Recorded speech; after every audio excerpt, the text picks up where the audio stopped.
জন ঘরের ভিতরে হযরত আজরাইল আলাইহিস সালাম এসে দেখতেছেন 40 জন লোকমান দেখা যায় দূরে সরে বলেন আল্লাহু আকবার।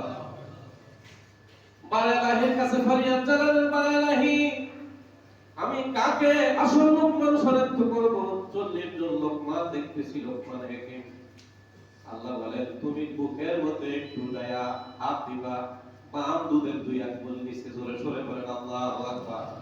কারণ লিকুল্লি শাইইন সিফালাতুন ওয়া সিফালাতুল কুলুবি যিকরুল্লাহ। প্রত্যেকটা জিনিস পরিষ্কার করার যন্ত্র আছে, কলবকে পরিষ্কার করার যন্ত্র হলো আল্লাহর জিকির। আর এই জিকির করার কারণে অনেক সময় আল্লাহর জিকিরের আওয়াজ বন্ধ করে দিলে এই কলবে অটোমেটিক ধাক্কা দিয়ে আল্লাহর জিকির শুরু করে দেয়।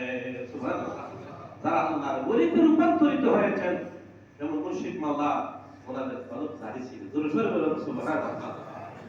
সেই কলবের মধ্যে ঠিক ঠিক শব্দ দেখলাম, আল্লাহর শব্দ যেখান থেকে বের হচ্ছে মনে করবা সেটাই হলো আমার আসল লোকমান। জোরে সরে বলুন আল্লাহ। এবার আজরাইল ইসলাম আবার আসলেন, আবার তিনি এভাবে নক করতেছেন, করতে করতে আসল লোকমান হাকিমের সামনে দাঁড়ায় বলেন আনতা আসলি লোকমান, আপনি হলেন আসল লোকমান। সুবহানাল্লাহ। তা ঠিক বলছেন, আমি আসল লোকমান।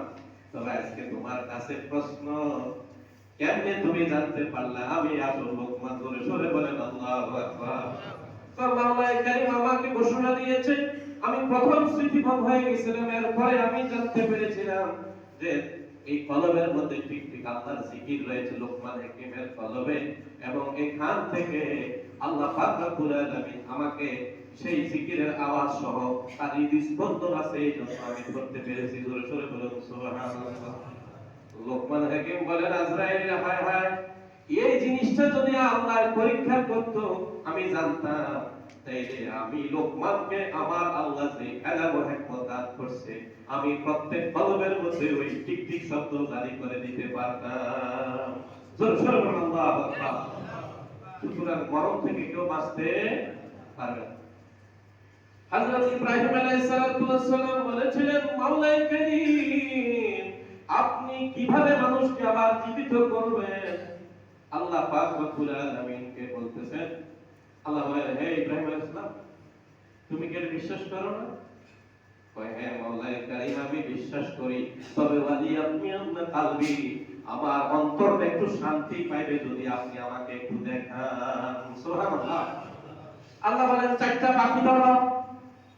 4টা পাখি ধরলেন, ফাজুজআন তাদেরকে টুকরা টুকরা করো, গোরা বনকা ময়ূর, এভাবে 4টা পাখি ধরে তিনি টুকরা টুকরা করে বললেন জুজউ মিনাল জাবাল, এক একটা অংশ তুমি পাহাড়ের উপর রাখো।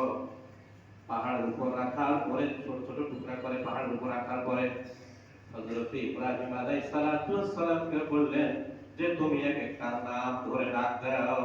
সুবহানাল্লাহ। এক একটা নাম ধরে, ইয়া ইহুল গুরাব, একা।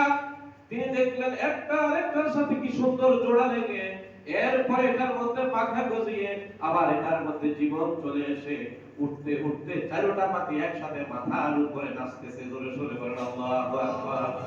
ইব্রাহিম আলাইহিস সালাতু ওয়াস সালাম বললেন, মাওলাই কারীম তুমি কিভাবে বনি আদমকে সৃষ্টি করবা?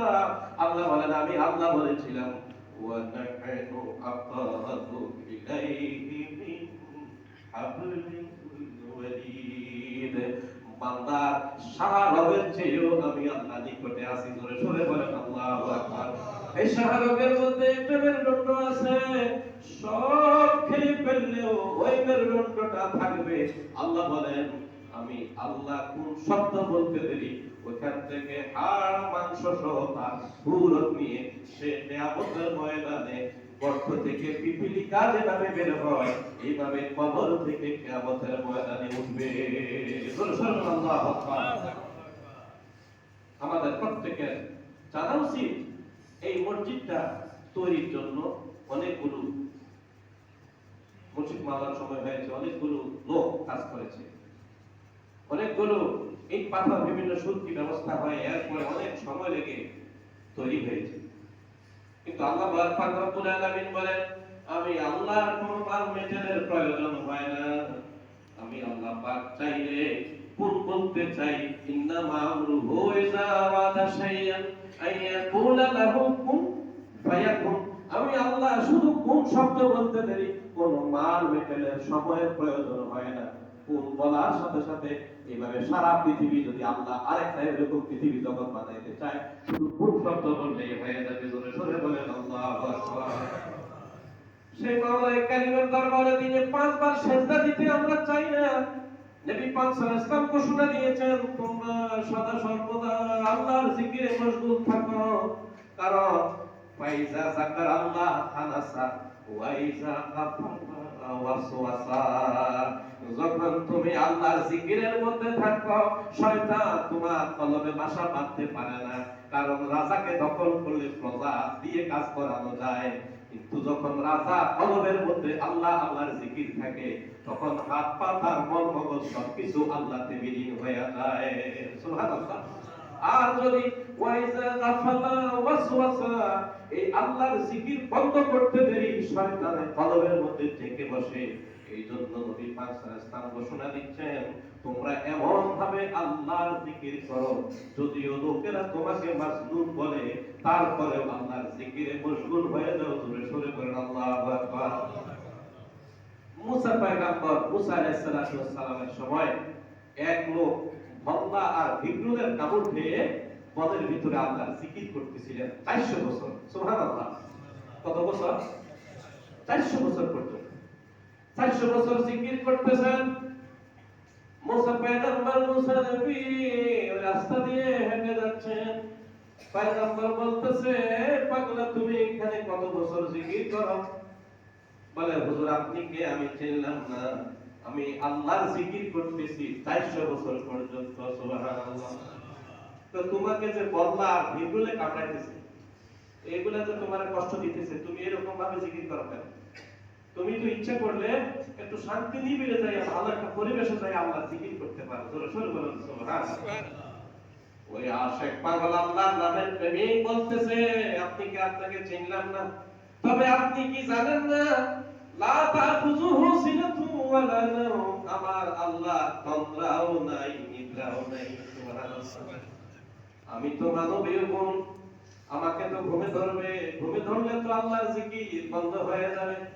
বল্লা আর বিমরুলে কামড়াইতেছে, আমার শরীরে ব্যথা সৃষ্টি হচ্ছে, আর ব্যথা হওয়ার কারণে আমার শরীরে ঘুম আসে না।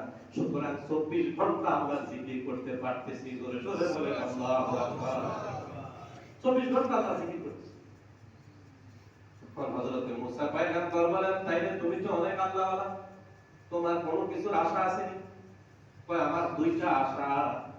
একটা আশা হলো আমি একটু ঠান্ডা পানি খাবো, আর আরেকটা আশা হলো এই পথ দিয়ে মুসা আলাইহিস সালাম উহুদ পাহাড়ে যায়, ওনার সাথে একটু সাক্ষাৎ করব। জোরে সোরে বলেন আল্লাহু আকবার।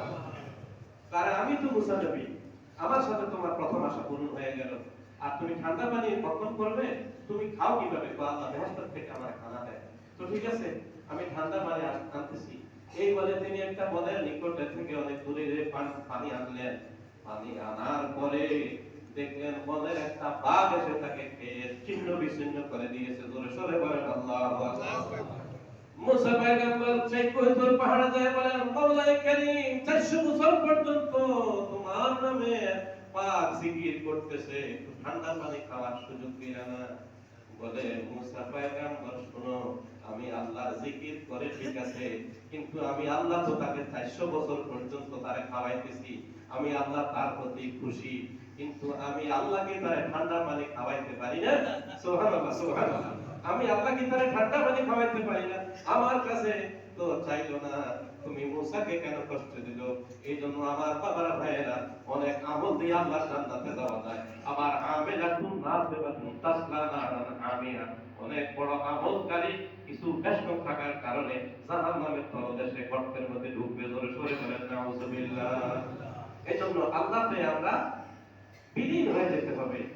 সমস্ত কিছু মহান মাওলায়ে কারীম আমাদের জন্য রাখছে সিস্টেম বাই সিস্টেম। যেমন আল্লাহ পাক রব্বুল আলামিন বলেন যে আমি আল্লাহ মাধ্যমে দিয়েছি, ওয়াবতাগু ইলাইহিল ওসিলা, আবার কোন সময় মাধ্যম ছাড়া ডাইরেক্ট দেয়। আবার এগুলা আল্লাহ পাকের যারা মজুবি হালত করলো, তাদের হিসাবের সাথে আমাদের হিসাব আবার আলাদা। কথা বলেন ঠিক কিনা? আল্লাহ পাক রব্বুল আলামিন ঘোষণা দিয়েছেন যে একজন হক্কানি আল্লাহওয়ালা নামাজি সেই ব্যক্তি যখন আমি আল্লাহর জিকির শুরু করলে আমি আল্লাহকে পাওয়ার জন্য আসে, আমি আল্লাহ তার প্রতি এক বিগত আসলে এক হাত চলে আসি। কোন বান্দা যদি আমাকে পাওয়ার জন্য এক হাত আসে, আমি আল্লাহ তার প্রতি 10 হাত আসি। কোন বান্দা যদি আমাকে পাওয়ার জন্য হেঁটে হেঁটে আসে, আমি আল্লাহ তার প্রতি দৌড়াইয়া দৌড়াইয়া আসি। জোরে জোরে বলুন আল্লাহু আকবার। তাহলে মৃত্যু ভাই মরণ আমাদের আসেনি, আসলে আসেনি। কখন আসে এটা আমরা কেউ জানি, কিন্তু মৃত্যুর আগ মুহূর্ত পর্যন্ত এই কথা স্মরণ করতে হবে, আমার নামে বহু মানুষ আসবে, কিন্তু আমি আর এই জগতে আসতে পারবেন পারবেন? আমরা ছিলাম রুহের জগতে 1 নম্বর জগৎ, 2 নম্বর জগৎ হলো ফি বাতিল উম্মাহাত, মায়ের পেটের জগৎ, 3 নম্বর জগৎ আখিরাতের হিসাবে এই দুনিয়া 2 দিন বলে 2.5 দিন গাছের ছায়া জিরানের একটা সময়, এরপরে হলো 4 নম্বর জগৎ হলো কবর, 5 নম্বর জগৎ হলো হাসরের ময়দান, 70,000 বছর দাঁড়িয়ে থাকতে হবে। 6 এর পরে 2 দল 2 দিকে, যেটা হযরতে আদম আলাইহিস সালাম ডান দিকে নজর করে হাসতেছে আর বাম দিকে নজর করে কাঁদতেছে। জোরে জোরে বলুন আল্লাহু আকবার। আল্লাহ পাক আমাদের প্রত্যেককে যদি জান্নাত বাসী করে, এই সুখ, এই শান্তি এবং এই ভালোবাসা, এই যেরকম আমাদের ভিতরে এখন পরিচিতি মহব্বত, সেই কিয়ামতের ময়দানে আমাদের সাথে আপনাদের সাথে মহব্বত তৈরি হবে। জোরে জোরে বলুন আল্লাহু আকবার।